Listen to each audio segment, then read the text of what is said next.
Hebreos capítulo 10. La ley no es más que una sombra de los bienes futuros y no la realidad misma de las cosas. Por eso, no puede hacer perfectos a través de estos mismos sacrificios a quienes cada año se acercan a ofrecerlos. De lo contrario, no se habrían dejado de ofrecer, ya que quienes los ofrecen, una vez purificados, ya no tendrían conciencia alguna de pecado. Sin embargo, estos sacrificios renuevan cada año el recuerdo de los pecados, porque es imposible que la sangre de los toros y de los chivos quite los pecados. Por eso, al entrar en este mundo, dice Cristo: No has querido sacrificio ni ofrenda, pero me has formado un cuerpo. No has aceptado holocaustos ni sacrificios por el pecado. Entonces yo dije: Aquí vengo, oh Dios, para hacer tu voluntad. Así está escrito de mí en un capítulo del libro. En primer lugar dice: No has querido ni has aceptado los sacrificios, ofrendas, holocaustos ni víctimas por el pecado que se ofrecen según la ley. Después añade: Aquí vengo para hacer tu voluntad. De este modo, anula la primera disposición y establece la segunda. Por haber cumplido la voluntad de Dios, y gracias a la ofrenda que Jesucristo ha hecho de su cuerpo una vez para siempre, nosotros hemos quedado consagrados a Dios. Cualquier otro sacerdote se presenta cada día para celebrar el culto y ofrecer continuamente los mismos sacrificios que nunca pueden quitar los pecados. Cristo, por el contrario, no ofreció más que un sacrificio por el pecado, y se sentó para siempre a la derecha de Dios. Únicamente espera que Dios ponga a sus enemigos como estrado de sus pies. Con esta única ofrenda ha hecho perfectos de una vez para siempre a quienes han sido consagrados a Dios. Es lo que también nos atestigua el Espíritu Santo, pues después de haber dicho: Esta es la alianza que yo haré con ellos después de aquellos días, dice el Señor. Pondré mis leyes en sus corazones y las escribiré en sus mentes. Añade: Y no me acordaré más de sus pecados ni de sus iniquidades. Ahora bien, cuando los pecados han sido perdonados, ya no hay necesidad de ofrenda por el pecado. Así pues, hermanos, ya que tenemos libre entrada en el santuario gracias a la sangre de Jesús, el cual inauguró para nosotros un camino nuevo y vivo a través del velo, es decir, de su cuerpo. Y ya que tenemos un gran sacerdote en la casa de Dios, acerquémonos con corazón sincero, con plena confianza, purificado el corazón de todo mal de que tuviéramos conciencia y lavado el cuerpo con agua pura. Mantengámonos firmes en la esperanza que profesamos, pues quien nos ha hecho la promesa es digno de confianza. Procuremos animarnos unos a otros para poner en práctica el amor y las buenas obras. No abandonemos nuestras reuniones, como algunos tienen por costumbre, sino fortalezcámonos mutuamente, tanto más cuanto que ya ven que el día se acerca. Porque si pecamos voluntariamente después de haber recibido el pleno conocimiento de la verdad, ya no hay más sacrificio por nuestros pecados, sino solo la terrible espera del juicio y el fuego ardiente que consumirá a los rebeldes. Si el que quebranta la ley de Moisés es condenado a muerte sin compasión por la declaración de 2 o 3 testigos, ¿no merecerá un castigo mucho mayor el que pisotee al Hijo de Dios, el que profane la sangre de la alianza con la que fue consagrado, el que ofenda al Espíritu de la gracia? Pues conocemos al que dijo: Mía es la venganza, yo daré a cada uno según su merecido. Y también: El Señor juzgará a su pueblo. Es terrible caer en manos del Dios vivo. Recuerden aquellos primeros tiempos en los que después de haber sido iluminados, soportaron un combate tan grande y doloroso. Algunos fueron públicamente injuriados y tuvieron que sufrir tormentos. Otros se hicieron solidarios con los que tales cosas soportaban. Tuvieron, en efecto, compasión de los encarcelados, soportaron con alegría que los despojaran de sus bienes, sabiendo que tenían riquezas mejores y más duraderas. No pierdan, pues, esta confianza que les proporcionará una gran recompensa, pues tienen necesidad de perseverar para que, cumpliendo la voluntad de Dios, obtengan la promesa, porque dentro de muy poco tiempo, el que tiene que venir vendrá sin retraso, y mi justo vivirá por la fe.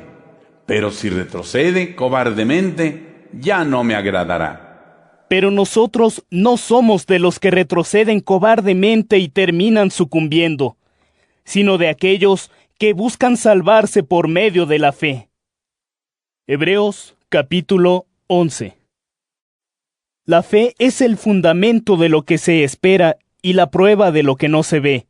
Por ella obtuvieron nuestros antepasados la aprobación de Dios.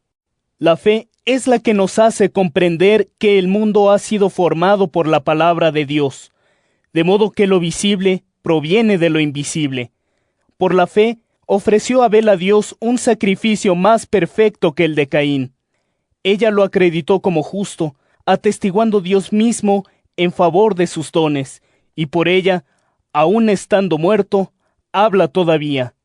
Por la fe, fue Enoc arrebatado de la tierra sin pasar por la muerte, y nadie lo encontró porque fue arrebatado por Dios. Antes de que fuera arrebatado, en efecto, se dice que había agradado a Dios. Ahora bien, sin fe es imposible agradar a Dios, porque para acercarse a Él es necesario creer que existe y que siempre recompensa a los que lo buscan. Por la fe Noé, advertido de cosas que aún no veía, construyó obedientemente un arca para salvar a su familia. Por la fe condenó al mundo y llegó a ser heredero de la justicia que sólo por ella se consigue. Por la fe Abraham, obediente a la llamada divina, salió hacia una tierra que iba a recibir en posesión, y salió sin saber a dónde iba. Por la fe, vivió como extranjero en la tierra que se le había prometido, habitando en tiendas. Y lo mismo hicieron Isaac y Jacob, herederos como él de la misma promesa. Vivió así porque esperaba una ciudad de sólidos cimientos, cuyo arquitecto y constructor es Dios. Por la fe, a pesar de que Sara era estéril y de que él mismo ya no tenía la edad apropiada, recibió fuerza para fundar una descendencia porque confió en quien se lo había prometido. Por eso, de un solo hombre sin vigor ya para engendrar, salió una descendencia numerosa como las estrellas del cielo e incontable como la arena de la orilla del mar. Todos estos murieron sin haber conseguido la realización de las promesas, pero a la luz de la fe las vieron y saludaron de lejos, confesando que eran extranjeros y peregrinos sobre la tierra. Los que así hablan ponen de manifiesto que buscan una patria.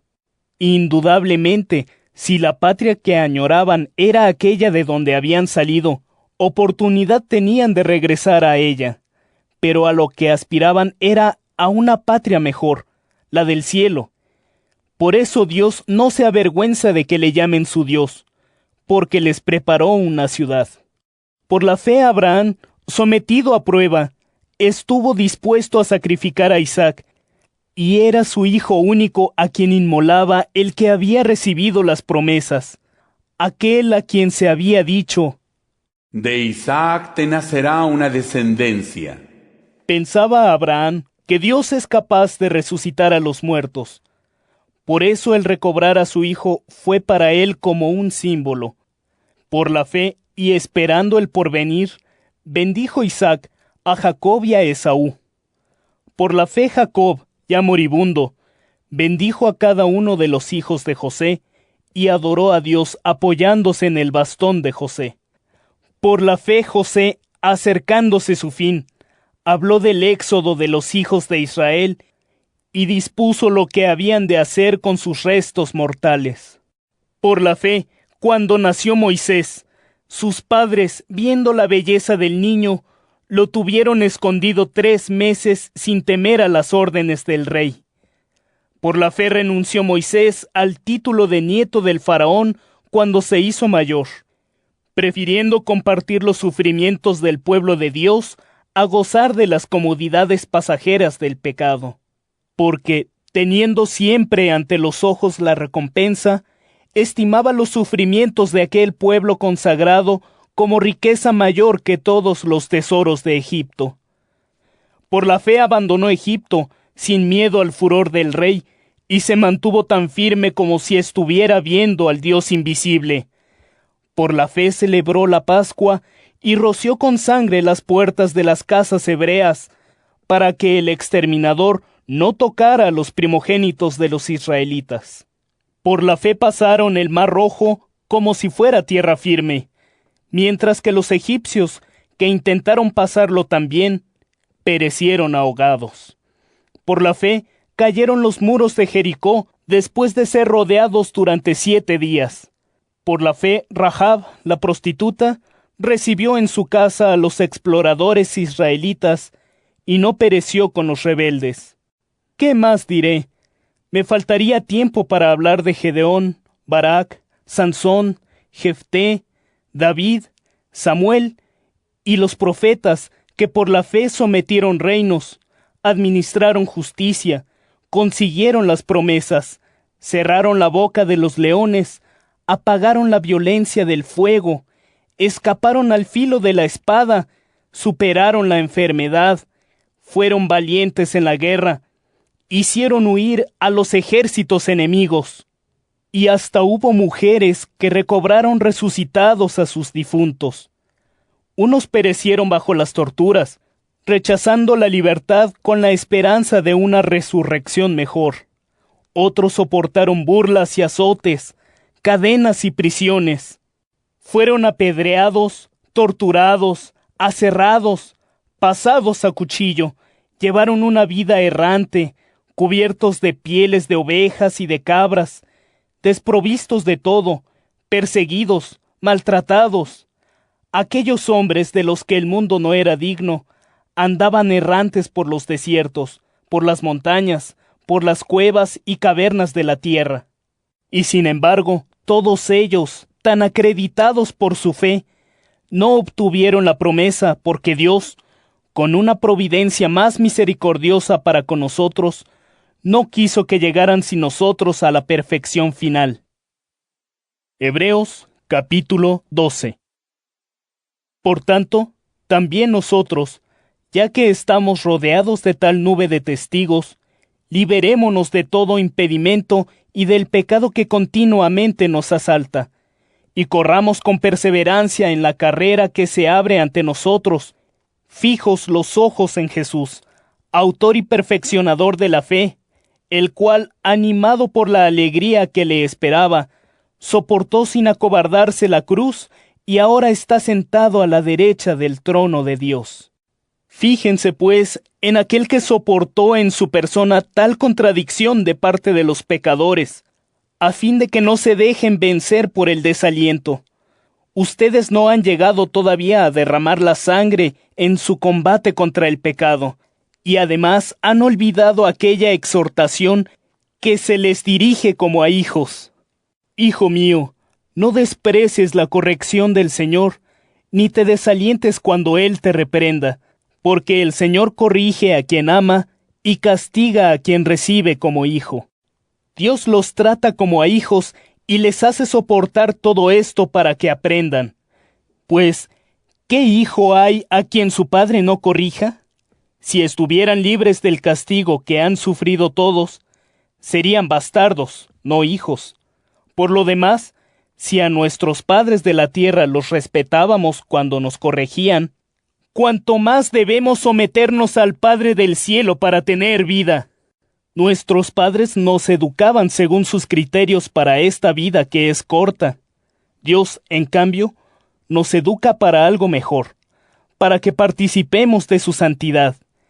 Es cierto que toda corrección, en el momento en que se recibe, es más un motivo de pena que de alegría, pero después produce frutos de paz y justicia a los que la han sufrido. Fortalezcan, pues, sus manos cansadas y sus rodillas temblorosas, y preparen caminos planos, a fin de que el pie torcido sane y no vuelva a dislocarse. Fomenten la paz con todos y la santidad, sin la cual ninguno verá al Señor. Preocúpense de que nadie quede privado de la gracia de Dios, que ninguna planta venenosa crezca entre ustedes, los dañe y contamine a muchos, que no haya ningún impuro ni impío como Esaú, que por un plato de comida vendió su primogenitura. Ya saben que, cuando después quiso recibir la bendición, fue rechazado, y no logró hacer cambiar a su padre, por más que se lo suplicó con lágrimas. Ustedes no se han acercado a algo palpable, ni a un fuego ardiente, ni a la oscura nube, ni a las tinieblas, ni a la tempestad, ni a la trompeta vibrante, ni al resonar de aquellas palabras que oyeron los israelitas y pidieron que no les hablaran más, porque no podían soportar aquella orden. El que toque la montaña, aunque sea un animal, será apedreado. El espectáculo era, en efecto, tan terrible que Moisés dijo: «Estoy atemorizado y estremecido». Ustedes, en cambio, se han acercado a la montaña de Sión, a la ciudad del Dios vivo, que es la Jerusalén celestial, al coro de millares de ángeles, a la asamblea de los primogénitos que están inscritos en el cielo, a Dios, juez de todos, a los espíritus de los que viviendo rectamente han logrado la perfección, a Jesús, el mediador de la nueva alianza, que nos ha rociado con una sangre que habla mejor que la de Abel. Cuidado con rechazar a Dios cuando habla, porque si quienes lo rechazaron cuando les hablaba desde la tierra no escaparon al castigo, cuánto menos nosotros si lo rechazamos cuando habla desde el cielo. Aquel cuya voz hacía entonces temblar la tierra nos hace ahora esta promesa: Una vez más haré yo temblar no solo la tierra, sino también el cielo. Las palabras una vez más indican que las cosas inestables, como criaturas que son, van a ser transformadas, a fin de que permanezcan para siempre las inconmovibles. Así pues, ya que entramos en posesión de un reino inconmovible, seamos agradecidos y rindamos a Dios, con respeto y reverencia, un culto agradable, porque ciertamente nuestro Dios es un fuego destructor. Hebreos capítulo 13. Perseveren en el amor fraterno, no olviden la hospitalidad, pues gracias a ella algunos hospedaron, sin saberlo, a ángeles. Preocúpense de los presos, como si ustedes estuvieran prisioneros con ellos. Preocúpense de los que sufren, porque ustedes también tienen un cuerpo.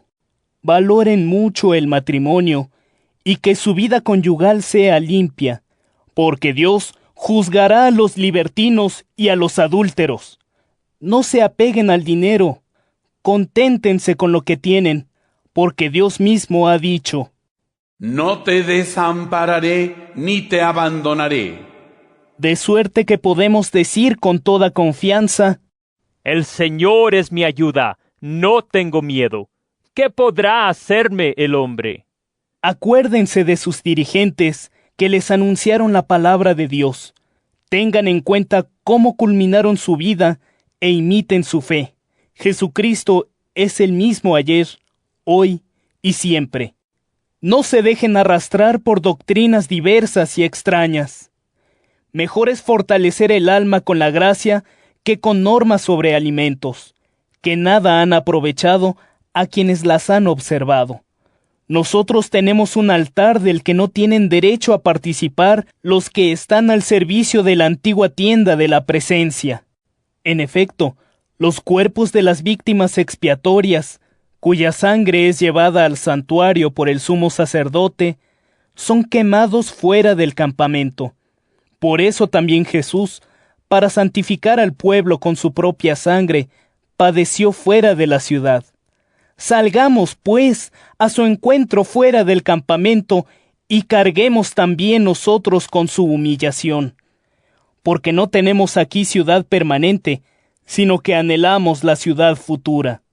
Así pues, ofrezcamos a Dios sin cesar por medio de él un sacrificio de alabanza, es decir, el fruto de los labios que confiesan su nombre. No se olviden de hacer el bien y de ayudarse mutuamente, porque en tales sacrificios se complace Dios. Obedezcan a sus dirigentes y pónganse bajo su autoridad, pues tienen que cuidar de ustedes y rendir cuentas a Dios. Procuren que puedan cumplir este deber con alegría y no con lágrimas, pues esto sería perjudicial para ustedes. Oren por nosotros. Estamos seguros de tener una buena conciencia y deseamos comportarnos bien en todo.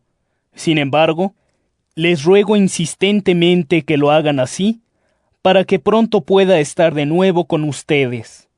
El Dios de la paz, que resucitó a aquel que por la sangre de la alianza eterna vino a ser el gran pastor de las ovejas, nuestro Señor Jesús, los capacite para cumplir su voluntad con toda clase de obras buenas.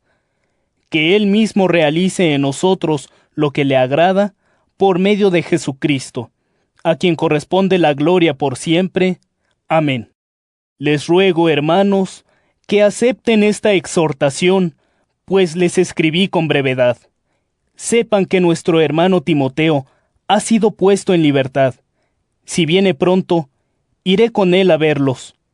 Saluden a todos sus dirigentes y a todos los creyentes. Los saludan los de Italia. La gracia esté con todos ustedes.